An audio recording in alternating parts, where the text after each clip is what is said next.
Hi folks, I'm Frank Connors, and I years ago wrote a book called Speaking Frankly. It's my intention to read some of these essays for your enjoyment or your criticism, whichever we find is more useful.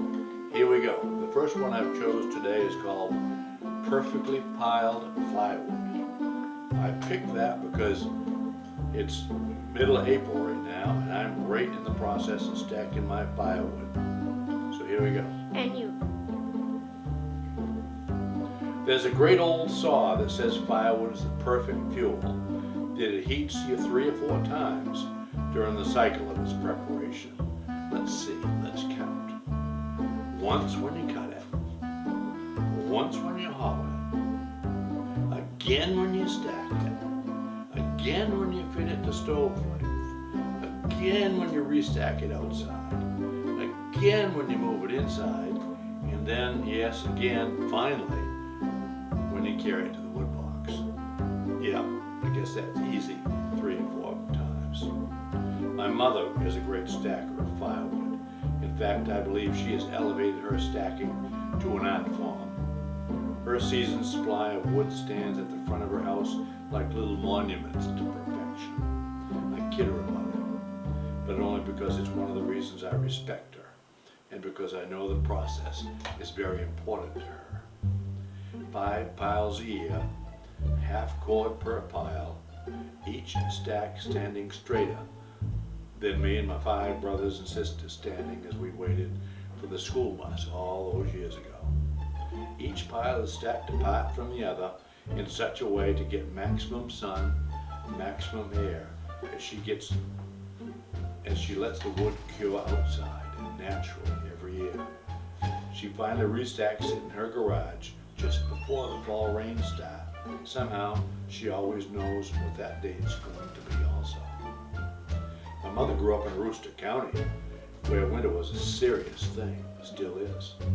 There, wood was always stacked near the house just so you could find it after the snow started.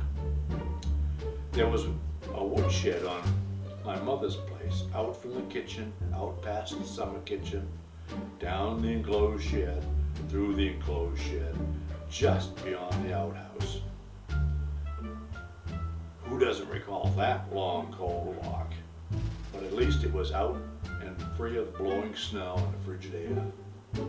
My grandfather used to keep his wood a season or even 2 ahead all the time. He would drop it and stack it stick length in the woodlot and let it air dry for a season. He's the same guy who used to say that next year's firewood should be fitted and stacked before Easter Sunday. There were 2 reasons for that, of course. The wood would have had a full summer to cure before being used, and it was a chore to prudently finish in early spring before the 100 other things that came along that used to occupy a farmer's mind and his back.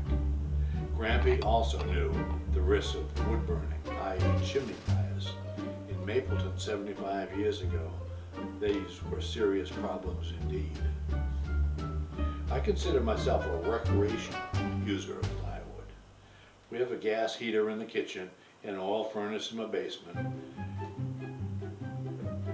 And they've made my living room wood stove something warm to back up to, or comfort heat. Abby likes to keep her shoulder warm all winter in the shadow of our parlor stove. I've toppled trees in the woods and hauled raw wood to my yard. I've cut and carried 8-foot lengths and 4-foot bolts. I've had log length delivered and cut it up myself. Now that I consider myself a little older and maybe a little wiser, my wood is dumped in the backyard, cut, split to proper length and uniform fit. I suspect Grampy would be appalled at the price I pay and upset that I still let Easter come and go without a serious effort to put my wood away. I admit that, but the one thing I still insist on is the stacking. I like to watch that pile as it grows, and I like to be sure that it goes up straight and goes up true. Each piece of wood has its place, and sometimes, to get it right, I need to replace it. I always stack bark up to best shed the water. I don't have the old wood shed, so sometimes I get pretty fastidious about the way my pile is piled. I know a cold January day can take a wheelbarrow full of wood, and I know that my dining room wood box will hold a wheelbarrow load of wood. I have been known to count the wheelbarrow trips that I make. This season's wood has been stacked, fitted and covered now for a month. I know this August heat won't last, and soon the trips to the wood box will begin again. That's okay, now that I accept that one of my connections to my mother and to my grandfather is that wood pile. Thank you for listening.